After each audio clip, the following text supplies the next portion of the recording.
400 سالی جبری عیسی پادشاه پرسان داریوس دویمین دمره ناوبرا کوروی دا پفچون شده بن جبو پادشاهی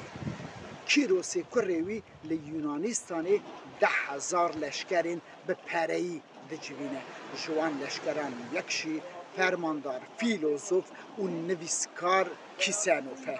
10,000 لشکر دینه بشکریا کیروس لی بکشتنا کیروس را ریاوگره وان را به جهنمه تایبتی جی دما دعرنگاریا پیشین کردان کار دوکیان را در باست بن کیسانوف خوشی دبیجه 7 روژین جهنمه بود جان خود به زوره خلاص کن دو خو هزاران کشتیا دهلن و خود گینن در بحر رش سینوپی لور به کشتیان دنه و دره کرپه